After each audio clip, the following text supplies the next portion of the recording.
उत्तर प्रदेश के मुख्यमंत्री योगी आदित्यनाथ ने श्रमिकों के अधिकारों और औद्योगिक व्यवस्था को लेकर सख्त रुख अपनाया। साफ शब्दों में चेतावनी दी गई है कि मजदूरों के हक का हनन करने वालों को किसी भी कीमत पर बख्शा नहीं जाएगा। लखनऊ से आई इस बड़ी खबर में सीएम योगी आदित्यनाथ ने एक बार फिर से साफ कर दिया है कि प्रदेश में कानून व्यवस्था और औद्योगिक माहौल से किसी भी तरह का समझौता नहीं किया जाएगा। बुधवार देर शाम वीडियो कॉन्फ्रेंसिंग के जरिए औद्योगिक हालात की समीक्षा करते हुए सीएम योगी ने अधिकारियों को स्पष्ट निर्देश दिए कि श्रमिकों के अधिकारों की रक्षा सर्वोच्च प्राथमिकता होनी चाहिए। सीएम योगी ने कहा कि हर श्रमिक को समय पर वेतन, सुरक्षित कार्य परिस्थितियां और सभी वैधानिक सुविधाएं मिलना उनका अधिकार है। अगर किसी भी स्तर पर इन अधिकारों का उल्लंघन होता है तो संबंधित लोगों के खिलाफ सख्त कानूनी कार्यवाही की जाएगी। उन्होंने ये भी स्पष्ट किया कि प्रदेश में औद्योगिक इकाइयों को सुचारू रूप से चलाना सरकार की प्राथमिकता है, लेकिन इसके नाम पर अराजकता बर्दाश्त नहीं की जाएगी। बैठक के दौरान मुख्यमंत्री ने नोएडा में हाल ही में हुए श्रमिक प्रदर्शन और हिंसा के मामलों पर भी चर्चा की।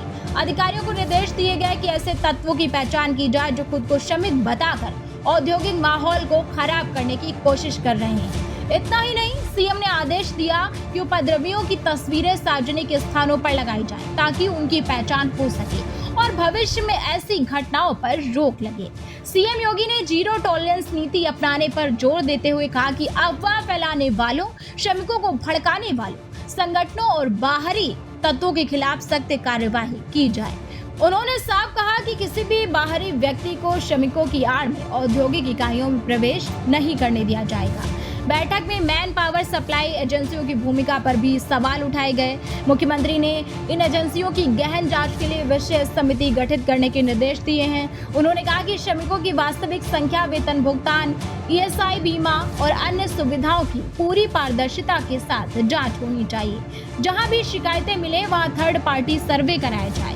इसके साथ ही सीएम ने हर औद्योगिक इकाई में ग्रीवांस सेल बनाने का निर्देश दिया है ताकि श्रमिक अपनी समस्याएं सीधे दर्ज करा सके। उन्होंने श्रमिकों के लिए बेहतर मेस, डॉर्मेट्री और सस्ते आवास की योजना तैयार करने को भी कहा है। दुर्घटना बीमा और असामयिक मृत्यु की स्थिति में सुरक्षा कवरेज सुनिश्चित करने का भी जोर दिया गया है। वहीं नोएडा मामले में प्रशासन की कार्यवाही तेज हो गई है। अब तक 66 लोगों की गिरफ्तारी हो चुकी है, जिनमें 45 लोगों को गैर श्रमिक बताया गया है। अधिकारियों के मुताबिक हिंसा भड़काने में बाहरी तत्वों की भूमिका सामने आई है और जांच जारी।